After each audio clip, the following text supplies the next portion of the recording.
Era domingo 27 de marzo de 1977, cuando, al mediodía, el pánico cunde en el aeropuerto de Las Palmas, de Gran Canaria, España.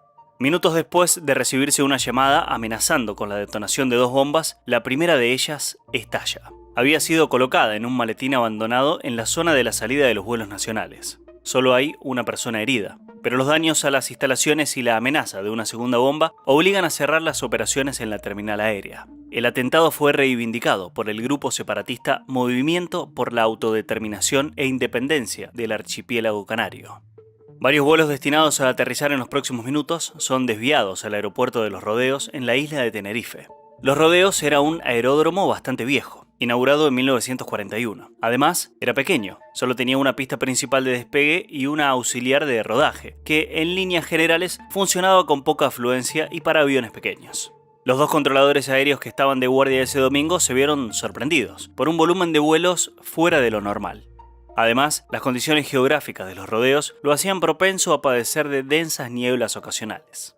Entre los vuelos que fueron desviados se encontraba el KLM 4805, un Jumbo 747 en vuelo charter con 248 personas a bordo, que había despegado de Ámsterdam con destino a Gran Canaria, y el PPA 1736 de la aerolínea Pan Am, otro Boeing 747 que realizaba un vuelo regular desde Nueva York a Gran Canaria con 396 personas. Ambos aviones llegaron al pequeño aeropuerto de Tenerife. Primero aterrizó el vuelo de KLM y después el de Pan Am. Los pasajeros del KLM fueron desembarcados, pero los del Pan Am debieron esperar en el avión porque ya no había espacio en la terminal para más gente. Las azafatas abrieron las puertas del avión para que entrara un poco de aire y hacer más llevadera la espera para las personas a bordo. Tanto estos 2 colosos como otros aviones que fueron desviados tuvieron que ser estacionados en la pista de rodaje a falta de otro espacio.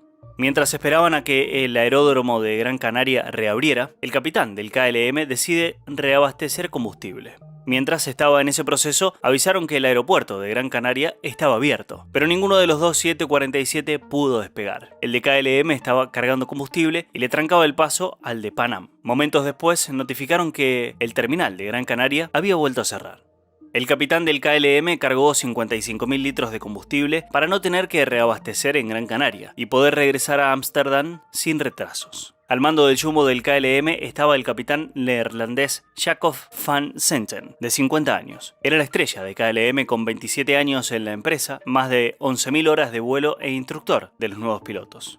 Al mando del vuelo del Pan Am estaba otro súper experimentado capitán, el estadounidense Victor Grubbs, de 56 años y con más de 21.000 horas de vuelo. Alrededor de las 5 de la tarde se informa de la reapertura del aeropuerto de Gran Canaria y la torre de control de Los Rodeos indica al KLM que recorra la pista principal y al llegar al final realice un viraje de 180 grados para ubicarse en posición de despegue. Esta maniobra se conoce como backtrack. Posteriormente, para agilizar los despegues, le ordenan al vuelo de Pan Am que también comience a circular por la pista principal y se desvíe en la salida 3 para quedar listo para el despegue una vez que parta el vuelo del KLM. Es en este momento cuando las cosas comienzan a complicarse y una serie de eventos desata la tragedia. Sobre la pista comienza a caer una de las comunes y densas nieblas en los rodeos. La visibilidad no superaba los 100 metros. Para colmo, las luces de la pista no funcionaban y no había un radar de tierra, de modo que, con la niebla, los controladores aéreos no podían ver a los aviones, dependían únicamente de las comunicaciones radiales. En estas condiciones, el Boeing 747 de Pan Am recorría la pista lentamente, tratando de encontrar la salida 3 que le había sido indicada, pero se pasaron la salida. Posiblemente la niebla les impidió verla, aunque se especula que el piloto no la usó porque el ángulo de entrada era prácticamente imposible para un avión de las dimensiones de un Boeing 747. Entretanto, el capitán Van Santen comienza a acelerar los motores. Estaba apurado, no quería sobrepasar las horas máximas permitidas de vuelo. El copiloto le advierte que aún no tienen autorización para despegar. Van Santen le dice que lo sabe y que pida la autorización. El copiloto se comunica con la torre y los controladores de vuelo les dan las indicaciones de la ruta a seguir luego de que despeguen, lo que en aviación se llama Air Traffic Control Clearance, o ATCC. El copiloto, como corresponde, repite las indicaciones recibidas y dice «estamos en el despegue», una frase para nada común entre las comunicaciones, pues no aclara si están despegando o en preparativos para hacerlo. Pero el capitán del KLM, aún antes de que el copiloto terminara su comunicación, comenzó a soltar los frenos y a avanzar por la pista sin haber recibido la autorización para despegar. El copiloto dice por radio "We are going", algo como "estamos saliendo". El controlador, poco acostumbrado a lidiar con tantos problemas, suelta un automático "OK". Pero 1.89 segundos después dice "espere para despegar, le llamaré". Minutos antes, el controlador de la torre le pidió al avión de Pan Am que avisara cuando saliera de la pista, a lo que le respondieron "OK, avisaremos cuando dejemos libre la pista". Pero en el avión de Pan Am también están oyendo toda la conversación con el KLM y cuando escuchan el "We are going", inmediatamente se comunican para decir "aún estamos maniobrando por la pista". Esta comunicación se produce al mismo tiempo que el controlador de la torre le dice al KLM que espere para despegar. Por un efecto técnico, cuando dos personas se comunican al mismo tiempo, en estos sistemas se genera una interferencia en forma de ruido, por lo que Van Santen no oye esa parte crucial de la comunicación. Sin embargo, unos segundos después, el controlador se comunica con el capitán Grubbs para saber si ya salió de la pista, y este le contesta que avisarán cuando hayan salido. Esta conversación sí se oyó en la cabina del KLM, pero solo el ingeniero de vuelo le hizo caso y le dice al capitán: ¿el avión de Pan Am sigue en la pista? El experimentado Van Santen responde: ¿qué dijiste? Y el ingeniero repite: ¿que el avión de Pan Am sigue en la pista? Y el capitán responde con un decidido "oh yeah". El ingeniero de vuelo no hace más comentarios. El KLM acelera a full para despegar.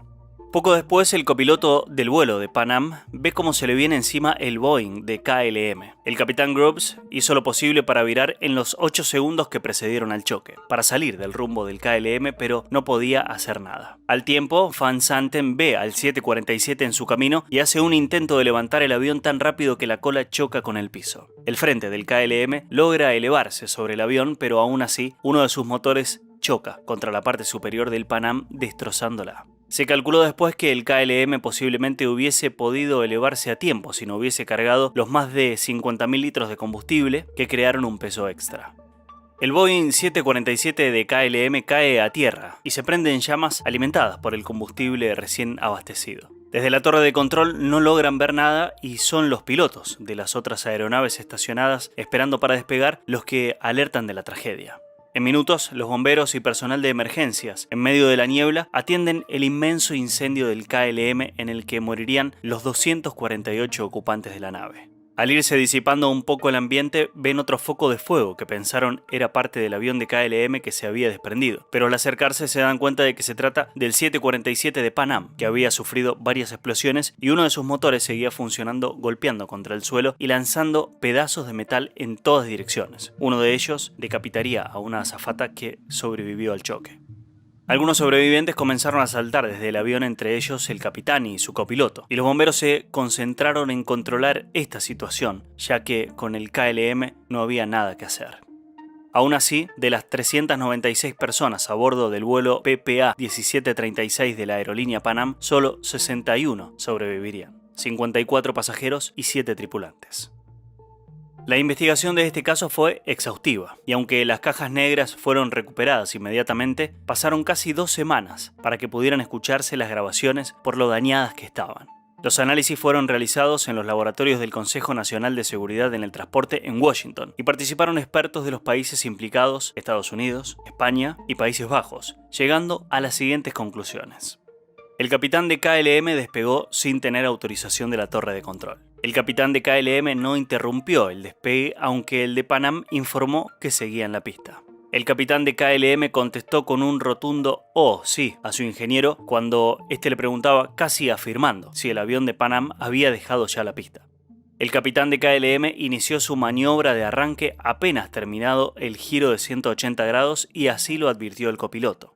El avión de Pan Am incumplió la instrucción de girar en la salida 3 como le había indicado la torre de control y siguió rodando hasta la salida C4. A esta cadena de errores se suman las circunstancias previas de la explosión de una bomba en el aeropuerto de Gran Canaria que obliga al desvío de los vuelos, la decisión del capitán Van Santen de reabastecer combustible y su apuro por despegar, las limitaciones de las instalaciones del aeropuerto de Los Rodeos y de sus controladores aéreos, los problemas de comunicación y la niebla que conformaron un cóctel mortal. De hecho, a raíz de lo sucedido en Los Rodeos se repararon las luces de la pista y se integró un radar de tierra. Además, este aeródromo quedó solo para vuelos de aviones pequeños en rutas entre islas. Adicionalmente, los procedimientos dentro de las cabinas de mando fueron revisados. Los términos de las comunicaciones entre pilotos y la torre de control se estandarizaron de modo que no haya dudas sobre su significado. Este accidente totalizó 583 víctimas fatales, convirtiéndose en el desastre aéreo con más muertes en la historia de la aviación comercial, récord que esperamos no sea superado jamás.